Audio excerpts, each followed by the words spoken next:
Kom igen nu då! Kom igen grabbar! Nej, skit på bollen!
Det är 4-3.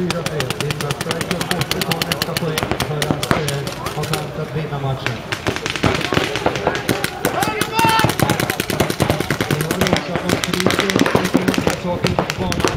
Det är allt från några kant, spelpåse och allt vad det heter på det här.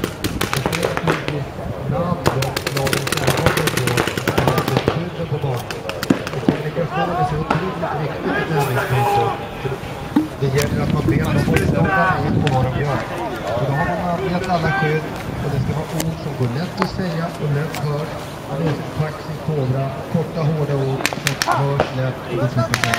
Det kan låta lite märkligt, men det är otroligt viktigt att man i laget vet vad som förs.